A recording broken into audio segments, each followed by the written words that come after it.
સ્વાગત છે સમાચારોની શરૂઆત કરીએ તે પહેલા એક નજર કરીએ આજના મુખ્ય સમાચાર પર।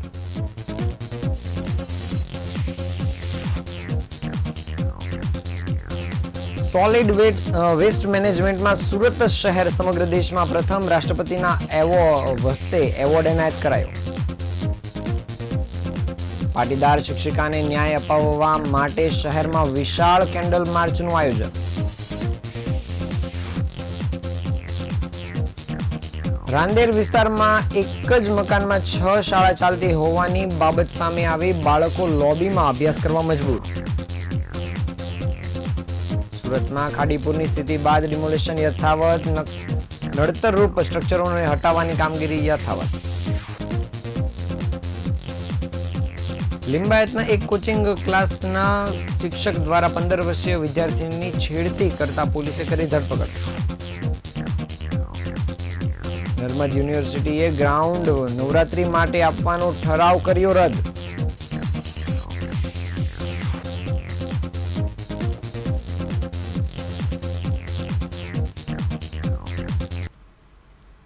સમાચાર વિગતે જોઈએ। 10 લાખથી વધુ વસ્તી ધરાવતા શહેરોની યાદીમાં સમગ્ર દેશમાં અમદાવાદ શહેરે બાજી મારી છે।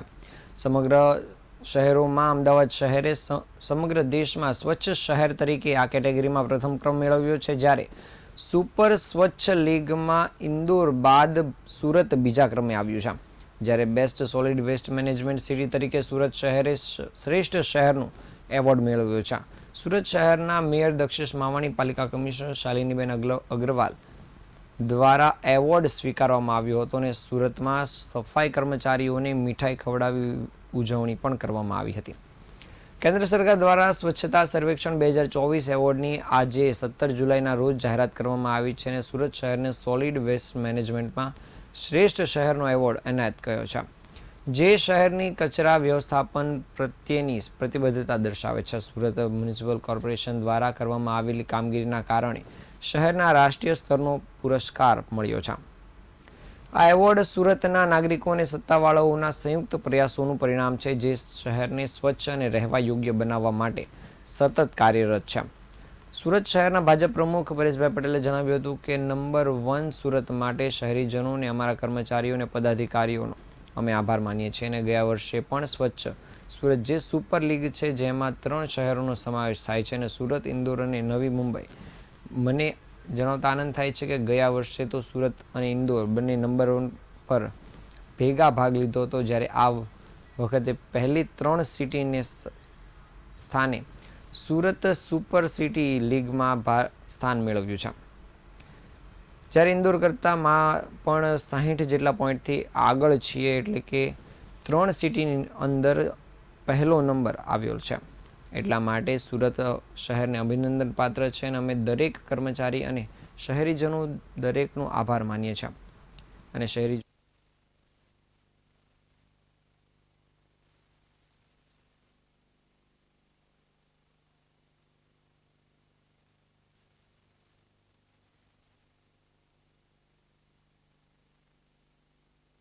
સુરત માટે શહેરીજનો, અમારા કર્મચારીઓ અને પદાધિકારીઓ દરેકનો અમે આભાર માનીએ છીએ। છેલ્લા 2 વર્ષથી આપ જાણો છો, ગયા વર્ષે પણ સ્વચ્છ સુરત જે સુપર લીગ છે, જેમાં 3 શહેરોનો સમાવેશ થાય છે, સુરત, ઇન્દોર અને નવી મુંબઈ। અને મને જણાવતા આનંદ થાય છે કે આ વખતે ગયા વર્ષે તો ઇન્દોર અને સુરત વચ્ચે 2 ભાગ પડ્યા હતા 1 નંબર માટે, અને ત્યારથી આ પહેલી વખત 3 સિટીને સાથે રાખીને સુપર સિટી લીગ જે ભારત સરકારે ડિક્લેર કરી છે, એમાં આપણે ઇન્દોર કરતા પણ 60 જેટલા પોઈન્ટથી આગળ છીએ।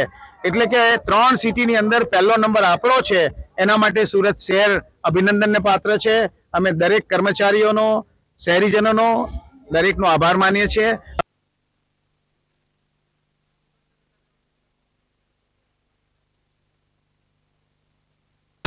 ઘાતક મામલે 16 જુલાઈની રાત્રે કતારગામના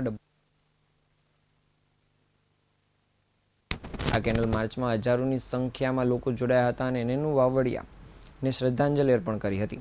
સાથે જ ભવિષ્યમાં આવા બનાવો ન બને તેની લાગણી વ્યક્ત કરી હતી। કેન્ડલ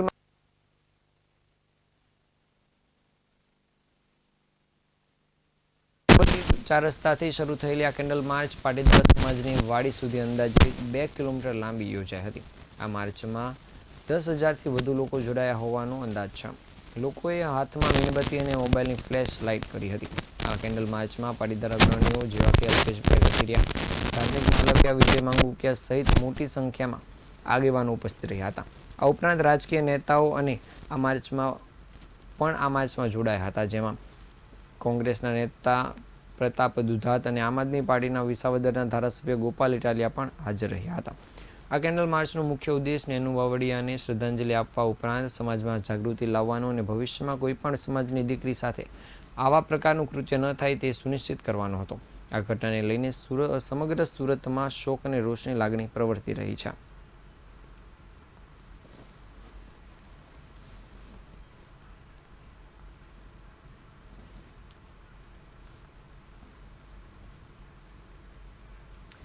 સુરત પાલિકા સંચાલિત નગર પ્રાથમિક શિક્ષણ સમિતિ માટે 1,000 કરોડ કરતાં વધુનું બજેટ ફાળવવામાં આવ્યું છે અને 1,000 કરોડ કરતાં વધુનું બજેટ ધરાવતી શિક્ષણ સમિતિમાં એક શાળા ભવન એવું છે જેમાં 1-2 નહીં પરંતુ 6 શાળા 2 પાળીમાં ચાલે છે.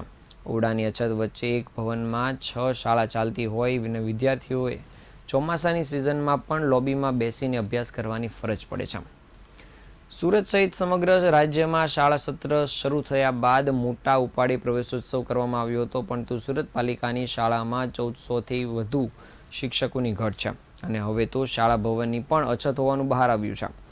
શિક્ષણ સમિતિના વિપક્ષના નેતા રાકેશ ઇરપરાએ શાસકો સામે ગંભીર આક્ષેપો કરતા કહ્યું છે કે શિક્ષણ મંત્રીના સુરત શહેરમાં એક જ મકાનમાં 6 સરકારી શાળાઓ ચાલી રહી છે, જેના કારણે ઓરડાના અભાવે ચોમાસામાં પણ બાળકો બહાર લોબીમાં બેસીને ભણવા મજબૂર બન્યા છે. આ 6 પૈકીની 4 શાળાના 2 મકાનો જર્જરિત હાલતમાં છે અને એ 4 શાળાના બાળકોને આ શાળામાં સ્થળાંતરિત કરવામાં આવ્યા છે. જો કે સ્થળાંતર બાદ પણ જર્જરિત શાળા ભવન નવા બનાવવા માટેની કામગીરી શરૂ કરવામાં આવી નથી. એટલું જ નહીં પરંતુ રાજકીય જર્જરિત મકાનો ઉતારવાની કામગીરી પણ હજુ શરૂ કરવામાં આવી નથી. એક શાળા ભવનમાં 2 પાળીમાં 6 શાળા ચાલતી હોવાથી વિદ્યાર્થીઓ સાથે શિક્ષકોને પણ મુશ્કેલી પડી રહી છે. ભાજપ શાસકો પ્રવેશોત્સવના તાઇફા કરે છે અને બદલે શિક્ષકોની ભરતી અને શાળાના મકાન તાત્કાલિક બનાવવા જોઈએ તેવી માંગણી કરવામાં આવી રહી છે.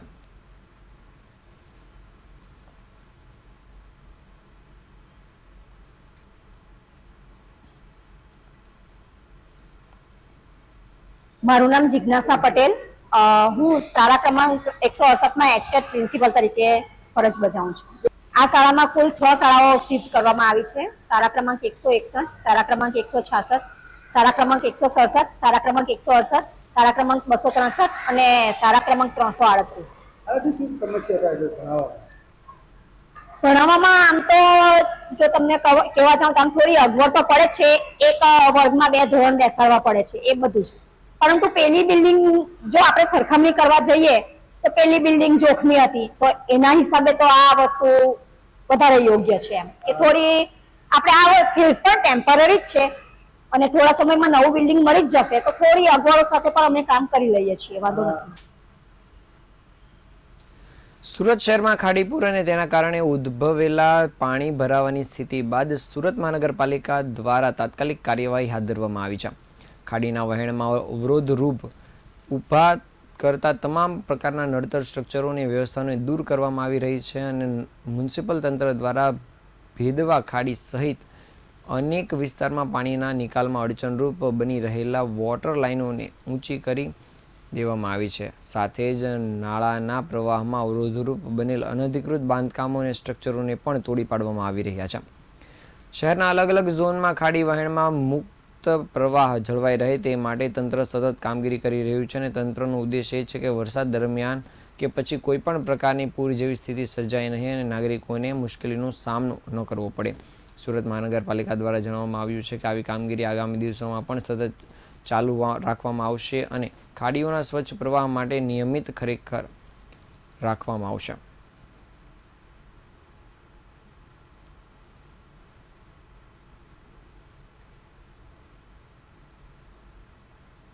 ખાડીમાં અવરોધરૂપ જે પણ દબાણ એ અનધિકૃત જે કંઈ અત્યારે સ્ટ્રક્ચર્સ છે તેને દૂર કરવાની કામગીરી ઝોન કક્ષાએથી હાલમાં કરવામાં આવી રહેલ છે. હાલમાં ભેદવાડ ખાડી પર પાઇપ કલ્વર્ટ જે હતા, જે ખાડીને પાણીને અવરોધરૂપ નડતરરૂપ હતા, જેને હાલમાં ઝોન કક્ષાએથી તેને ડિમોલિશ કરી અને પાણીના વહેણને સરળતાથી આગળ વધી લઈ જઈ શકાય તે માટેની કામગીરી હાલ ઝોન કક્ષાએથી અત્રે કરવામાં આવી રહી છે. હાલમાં ખાડીમાં અવરોધરૂપ જે પણ દબાણ સુરતના લિંબાયત વિસ્તારમાં એક ચોંકાવનારી ઘટના સામે આવી છે, જ્યાં સંજયનગર સર્કલ પાસે આવેલા એન્જોય કોચિંગ ક્લાસ ઇન્સ્ટિટ્યૂટના સંચાલક અને શિક્ષક લલિત સોનાર વિરુદ્ધ 15 વર્ષીય વિદ્યાર્થિનીની છેડતી કરવા બદલ લિંબાયત પોલીસ મથકમાં ફરિયાદ નોંધાઈ છે અને પોલીસે તેની ધરપકડ પણ કરી છે. ધોરણ 11માં ભણતી વિદ્યાર્થિનીને ઘરે રડતી હાલતમાં જોઈ તેના પિતાએ તેની માતાને જાણ કરતા તેઓ નોકરી પરથી ઘરે દોડી આવ્યા હતા. વિદ્યાર્થિનીએ તેમની માતાને કહ્યું હતું કે જાન્યુઆરી મહિનામાં જ્યારે તેઓ સ્કૂલમાંથી રાજસ્થાન પ્રવાસે ગયા હતા ત્યારે સ્કૂલની સાથે પ્રવાસમાં આવેલા શિક્ષક લલિત સોનારે બસમાં તેની સાથે છેડતી કરી હતી. જ્યારે બીજી વખત વિદ્યાર્થિનીએ તેની માતાના ફોન પરથી લલિત સરને ફોન કર્યો ત્યારે આર્ટ્સ રાખવા માટે કયું ટ્યુશન ક્લાસ સારું છે તેનું પૂછતા જ્યારે લલિત સોનારે તેને કોમર્સ રાખવા અને રિઝલ્ટનું કામ છે તેમ કહી વહેલા ટ્યુશન આવવા જણાવ્યું હતું. વિદ્યાર્થીની 4 વાગ્યે લિંબાયત સંજયનગર સર્કલ પાસે આવેલા એન્જોય કોચિંગ ઇન્સ્ટિટ્યૂટમાં ખાતે પહોંચી ત્યારે ત્યાં કોઈ હાજર ન હોય લલિત સોનારે તેની ઓફિસમાં બેસાડી તેની સાથે અડપલા કર્યા હતા. વિદ્યાર્થીને ધક્કો મારીને ત્યાંથી જવાનો પ્રયાસ કર્યો ત્યારે લલિત સોનારે તેને ધમકીઓ પણ આપી હતી. વિદ્યાર્થીની વાત સાંભળીને તેની માતાએ તાત્કાલિક લિંબાયત પોલીસ મથકમાં શિક્ષક વિરુદ્ધ ફરિયાદ નોંધાવી હતી, જેના પગલે પોલીસે તાત્કાલિક કાર્યવાહી કરીને આરોપી શિક્ષક લલિત સોનારની ધરપકડ કરી છે. એન્જોય કોચિંગ ઇન્સ્ટિટ્યૂટ ધોરણ 1 થી 12 તેમજ બીકોમ અને એમકોમના વિદ્યાર્થીઓને ભણાવે છે, જ્યારે આ ઘટનાને પગલે વિદ્યાર્થીઓ અને વાલીઓમાં ભય અને રોષનો માહોલ જોવા મળી રહ્યો છે. જ્યારે હાલ પોલીસે આ મામલે વધુ તપાસ કામગીરી શરૂ કરી છે.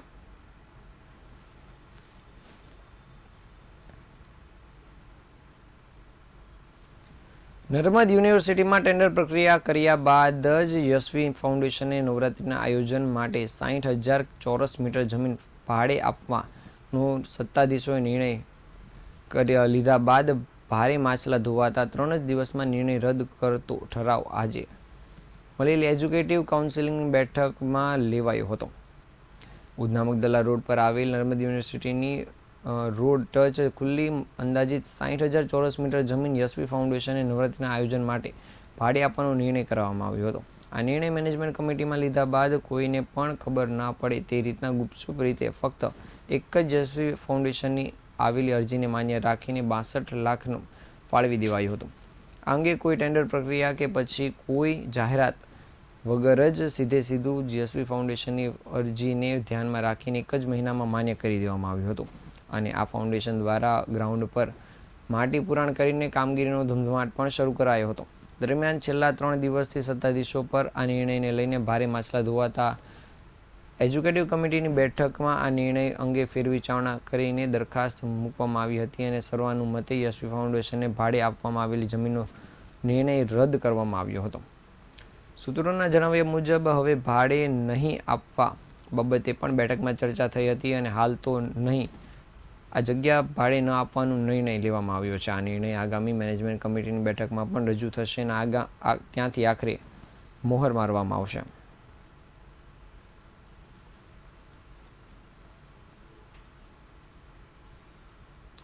નવસારી મહાનગરપાલિકાએ શહેરમાં આવેલા જર્જરિત શોપિંગ સેન્ટરને લઈને મોટું પગલું લીધું છે. પાલિકા કચેરીની બાજુમાં આવેલ શોપિંગ સેન્ટરની 337 દુકાનોને તાત્કાલિક ખાલી કરવાના આદેશ આપી દેવામાં આવ્યા છે. વડોદરા આણંદ વચ્ચેના ગંભીરા પુલ અકસ્માત બાદ રાજ્ય સરકારે જર્જરિત માળખાઓને લઈને સતર્ક વલણ અપનાવ્યું છે.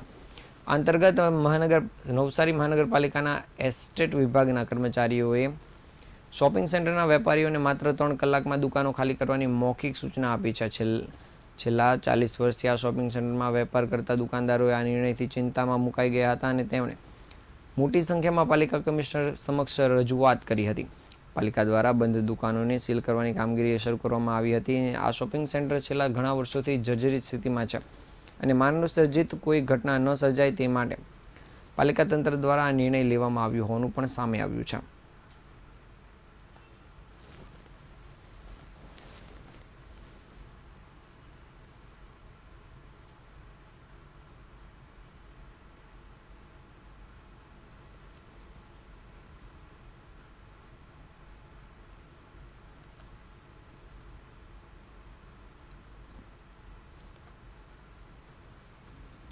સુરત શહેરમાં કટોદરાથી પર્વત પાટિયા તરફ જતા બીઆરટીએસ રૂટ પર આજે સવારે ગંભીર અકસ્માતની ઘટના બનવા પામી હતી. નિયમ વિરુદ્ધ રીતે બીઆરટીએસ માર્ગમાં પ્રવેશેલી હાઇટ કરતાં વધુ ઊંચાઈ ધરાવતી ટ્રકે ઝડપે જઈ રહી હતી ત્યારે ટ્રક બીઆરટીએસના એક જંકશને સાથે અથડાઈ હતી અને અથડામણથી ઇલેક્ટ્રિક ગેટ તેમજ અન્ય માળખાકીય સંરચનાને ભારે નુકસાન થયું છે.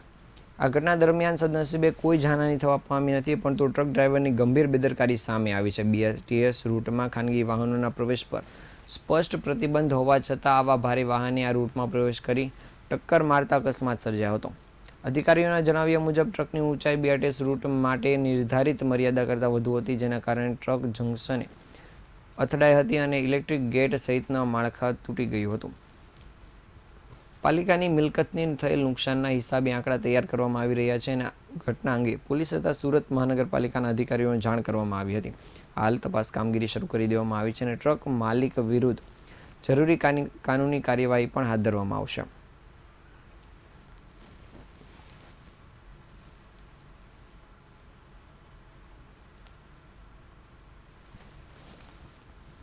આ હતા આજના સમાચાર. નવા સમાચાર સાથે ફરી મળીશું. ત્યાં સુધી રજા આપશો. નમસ્કાર.